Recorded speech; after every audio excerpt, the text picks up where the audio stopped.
Hey everybody, welcome back to another episode of Rifles of the World. I'm Mike B, and today we're going to be taking a look at the Finnish Model 39 rifle.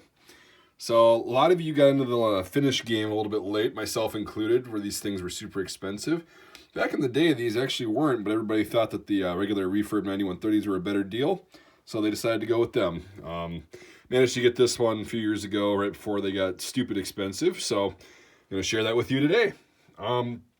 So what happened was in 1939, of course, you know that the Soviet Union invaded Finland, or if you talk to any Soviets, they'll be like, no, we just walked into the Soviet Union, et cetera, et cetera. Politics aside and all that crap. The Soviets invaded Finland, and they had to put up one hell of a defense, and were armed with mainly rifles that were similar to this, but not really. It was all the Mosin Nagant platform, and they modified it quite a bit. So in 1939, right as the Winter War, they call it, was kind of breaking out at its height, these things started to be put into production. So not a lot of these were actually used in the Winter War, but in the continuation war from 1940 to pretty much 45, these were the main weapon combined with other various weapons of the Finnish military, which wasn't that big, but very effective. Now I'm going to tell you why they're very effective, is because they took this rifle. The only thing really Soviet on here is the magazine, the bolt, and the receiver. So the stock, the barrel, and everything else is going to be Finnish manufactured and very meticulously crafted. So the sling is also Finnish. I'll get to that. It's on the other side. God, these damn shadows. All right, so you can see these stock repairs, and they just take like a big gouge or something, and they drill it out and plug it with a little wood plug, which is pretty cool. It's nothing unusual. I like the look of these used ones a lot better. Some of these are going to be in immaculate condition, but this is what I go for right here. So you got these plugs right there, and then you can see right there is the cartouche. Kind of faint to try to focus here on, or focus in here. It's not gonna work, is it? Nope. That's close as I'm gonna get it. All right, so there's the cartouche, and you can see that it's pretty common. There's a lot of gouges and stuff, so this one's probably carried around and probably used in action during the continuation war. You can see the markings on here. Again, sorry for the lack of zooming. So those are Soviet markings. Obviously, it's a Soviet bolt.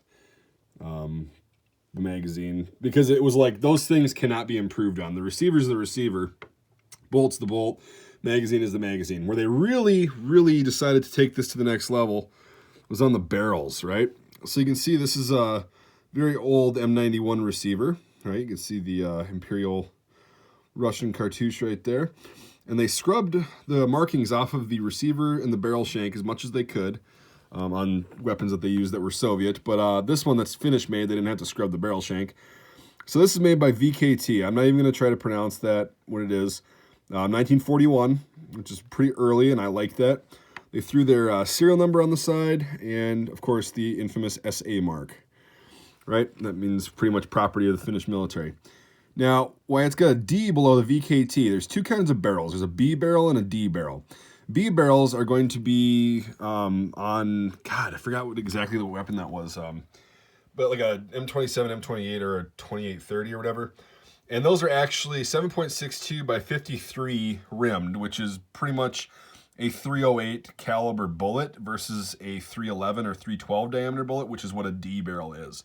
So B barrel is 308 diameter bullet and bore, and D barrel will take the standard Soviet 7.6254 rounds.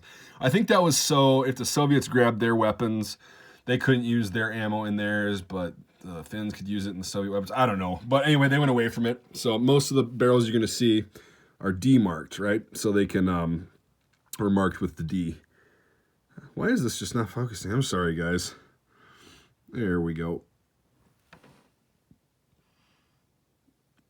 Yeah, so that D mark right there, that's what that is. This ladder sight, so much better than the 9130 sight. It's very easy to use. It's very big, blocky, and does indeed flip up, so you can get some more range out of that. It's a pretty hefty sight. I mean, it's very well built. It's not going to move or anything. So flip that down. You got the barrel bands, which are actually very strategically designed. Everything about this rifle, besides the 3 Soviet parts, very meticulously designed. And that's because it afforded the Finns to have so much far superior accuracy and reliability to their weapons. If you take your M39 apart, which I don't recommend usually, but if you so choose, I did it to find the barrel shank date, which was, I'm not sorry, the receiver tang date, which was 1901 for this, so that's pretty cool. But if you do, you'll find that there's shims in all these little stress points right here. There are shims, and that's to basically have the barrel be free floating or similar harmonics to free floating, so it's guaranteed to be more consistent and extremely accurate. If you've ever shot one of these and you've used 182 grain heavy ball ammo, which is what these like, because the rifling's very tight. I think it's like a 1 in 7 or 1 in 9, which is very tight for a big caliber.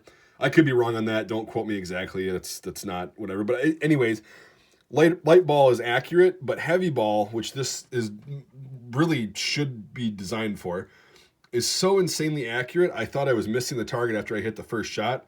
The old man tried it too, and he had the same thing. We were clover leafing, but you could just barely tell the rounds were going through the same hole. Like, you could just barely tell. So that's how accurate these things are, just because of the fact that each soldier took the individual time and effort to shim these rifles and increase their accuracy like tenfold from what a standard like Soviet 9130 or M91 could be.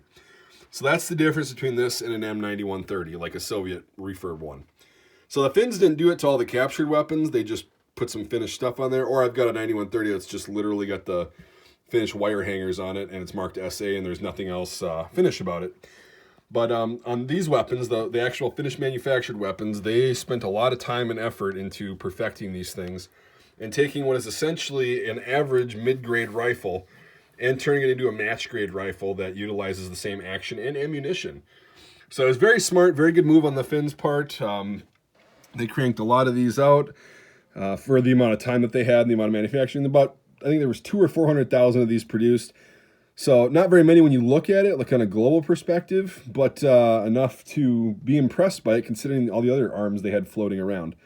So they used these up until, I mean, even in the late 60s, they produced a couple of these apparently for obviously marksman rifles and stuff, and their M1976 or whatever sniper rifle was designed off of this platform. So no, this wasn't used by the White Death. He used an M2830 rifle, which is the predecessor. It's got a straight stock, and it's similar to this, but it's just got a straight stock and a couple different features. But this video isn't about the M2830 because I don't have one.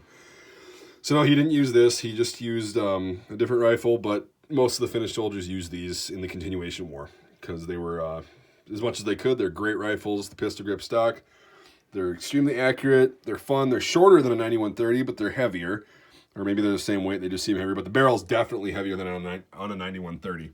So, all right, well, hopefully I've answered some questions. This is just a basic rundown for if you see one of these in a gun shop, how to distinguish it from a standard 9130, because believe it or not, there are some gun shop owners who still don't know about these Finnish Mosins.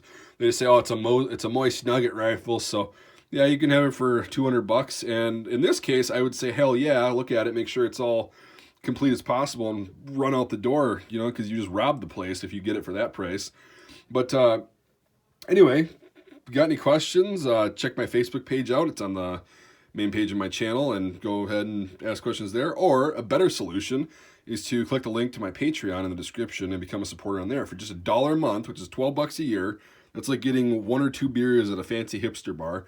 You can become a supporter of the channel that allows me to get ammunition targets, better cameras and sound equipment, as you can probably tell in the last couple videos. We shoot helmets on this channel. We shoot a bunch of stuff. I'm hoping to do some flak jackets this year and see what those protect against.